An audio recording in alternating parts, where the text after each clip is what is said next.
Are we now experiencing the early realities of AI automation on the job market? It looks like it. This is In the Loop with Jack Horton.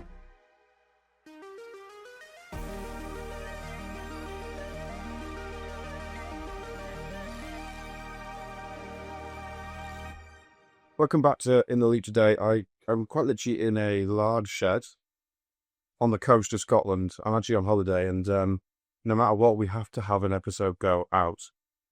But today's episode is a really interesting one because, if you've been listening to episodes every single week, that whenever real reports or real data actually get shared on things like employment and the impact of AI in society, we like to discuss them here in the Loop. And this report is called the State of Talent Report 2025. It's based on tracking of 650 million professionals in over 80 million organizations. And this data plus the World Economic Forum's latest employment report is really interesting. And it suggests the rise of AI and automation 2025 is starting to lead to an erosion of, let's say, traditional early level roles.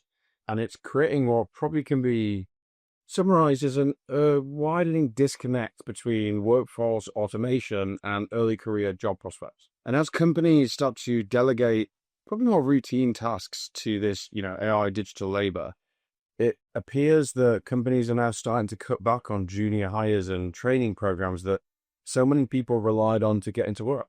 And this has sparked a lot of debate. Is this AI or is this just macroeconomic factors like, let's call it post-COVID stabilization, Trump, a slowing global economy, or is AI to blame? And what will the impact of all of this actually be on the early career education and the future of work as a result? And third, do employers have a, structural obligation to develop the next generation of talent? Or do we just let AI replace many junior roles and tasks? So in today's episode, we're going to cover all those different questions.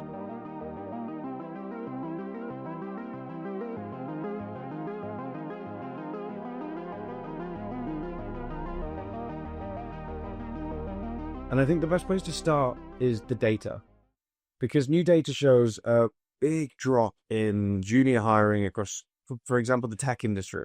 This Signal Fire report found entry-level hiring has, almost completely collapsed, with new graduate recruitment in technology companies down by over 50% since 2019. And by 2024, recent grads made up about 7% of new hires at major technology companies, which is half of the pre-pandemic number. And startups have seen a very similar trend, with new grads representing under 6% of new hires. Even as overall hiring has rebounded over the last few years after the pandemic, junior hiring has not seen that same trend.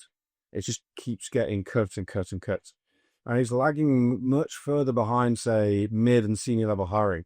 And the result is potentially this lost generation of people who, in finance, media, technology, can't get a job. And the World Economic Forum's Future of Jobs Report 2025 that just came out found that many of the fastest declining roles are clerical or entry-level administrative positions, which have historically been filled by, say, young workers.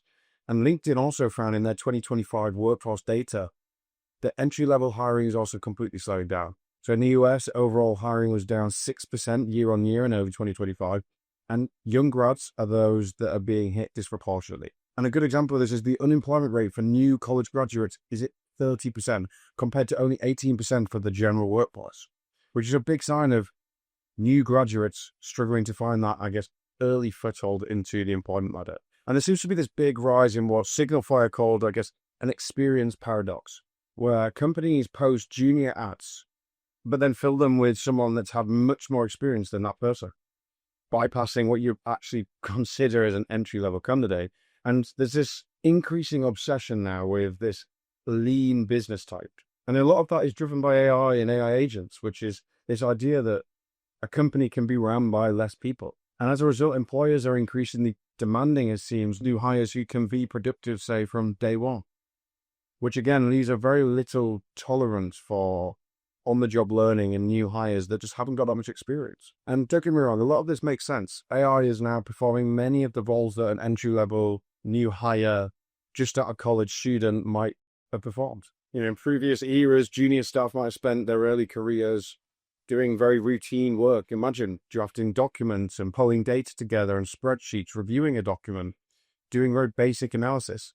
And many of those tasks might have been seen as frustrating and drudgery by more experienced hires is now just handled by AI tools really quickly. An agent can summarize a report in a single prompt. An AI agent, again, can just review data and identify some basic trends. And a LinkedIn economic graph analysis found that 63% of execs expect AI to take many of those mundane tasks that entry-level employees used to do over the next 3 to 4 years.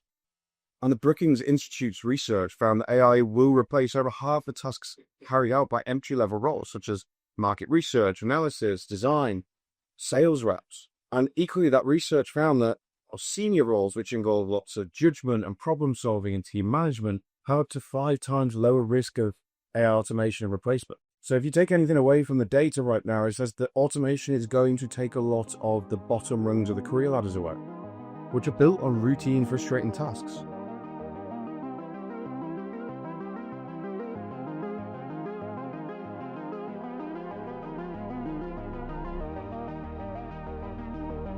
So what does this mean for graduates in reality and also just society as a whole? So I think grads are going to increasingly face new types of barriers to succeed. For example, it's very easy to see the end of, that learn on the job opportunity, or at least there's going to be less of them. For decades, entry-level roles were critical stepping stones to building experience. I think it will change the way people look at education and opportunities, because I think many people are going to have to reevaluate that premise of, say, formal education. Because if entry-level roles are vanishing and degrees are losing their value, what fills the gap? Many people might just bypass school and education and university completely, pursue boot camps that are becoming increasingly popular, might go into entrepreneurship or other types of tasks. And what worries me about this really is that access isn't created equally. Who gets to explore AI tools in school, to learn the skill sets and the proficiencies that employees now look for? Who can afford special certifications? These big new gaps that are emerging are only going to make inequalities even wider. And it will just marginalize groups that are already marginalized. So what AI can easily do if we don't do something about it is introduce a new filter at this gate of employment and make it even more difficult for people to get an opportunity. Because entry-level roles, they're not just low-cost labor. They're about an initial building block in a talent pipeline that over the years produces managers and leaders, innovators, the people that build society together. And it's not hard to imagine that many of the companies that are talking about automating their workplace in the future will be frustrated at the exact same problem of not having enough talent to fill critical roles that AI can't do.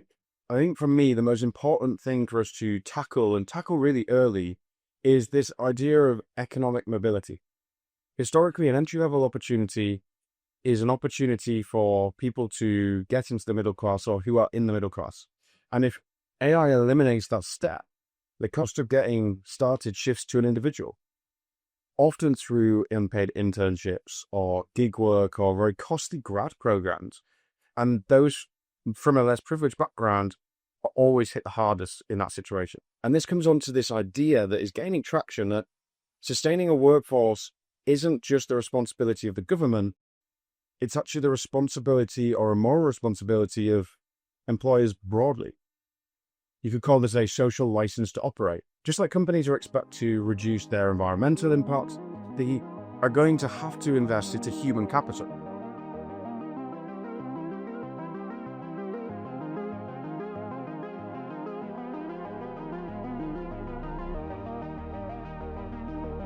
So the question is, should companies solve this problem? Well, there are a lot of historical precedents. For centuries, skilled trades, say electricians or carpenters, have relied on apprenticeships. It's very normal. Novices will earn and learn under the job, under the guidance of a master that helps them learn their skill. In medicine, no one questions how important it is to have a residency for a new doctor to gain really important experience. And many European countries have had apprenticeships or dual systems of education for a long time. For example, young people might split their time between paid work and training and education. In Germany, Austria and Switzerland, apprenticeships are very common in white-collar fields like IT and banking, not just blue-collar trades. And this is something that's become popular in the UK too recently. And there are many government incentives and industry collaboration that supports these systems. And an outcome of this has often been lower unemployment for young people and a more healthy skill-to-work transition. For instance, in Switzerland, around 70% of students go to apprenticeships, and employers across industries take on trainees as a matter of their responsibility. It's a cultural norm. So what might a realistic policy mandate for, let's say, the future of education look like in the age of AI? Now, there are different approaches we could take, each with, I guess, varying levels of force a government would have to take to enforce it. Policymakers could get certain employers above a certain size or in very AI-heavy sectors to publicly report their early career talent numbers and the types of training programs they offer. A stronger step might require companies that have a certain number of employees to dedicate a percentage of their workforce as early career hires. For instance, a rule could say that any tech company with 500 to 1,000 employees must have at least 2% or 5% of its staff in approved career or early career training programs. Or similar to the UK model, governments could require companies to spend a certain amount or a percentage of a payroll or revenue on approved training programs for it. Or if you don't want to do that, pay a certain amount into a fund for workforce development. Now, yes, there's going to be many pushbacks against these ideas, and some of these I find more challenging than others. And I'm not saying any of them are the right solution, but it's important to think and reflect about places it's working in the world and the cost of inaction.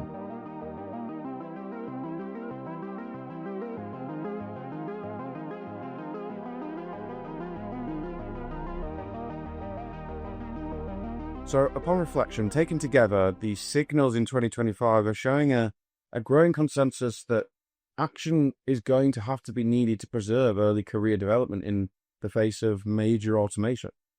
While no country has yet pulled the trigger on this outright mandate that every AI-heavy company must do certain things to support the workforce, I think pieces are going to start to slowly move together in that direction. Governments are already setting up a lot of infrastructure, task forces, pilot programs, funding, and companies are experimenting with many different solutions. And the conversation is shifting from whether this is a problem to solve to now how we should solve it. Now, I hope this culminates in some form of mandate or quasi-mandate or just more of a culture of investment in the workforce and the future of organizational society and culture. And if we don't think about this soon, maybe 2025 will be that inflection point where we recognized a disconnect and refused to do anything about it. Now, I hope you enjoyed today's episode. Thank you for listening. This is In the Loop with Jack Horton. I'll see you next week.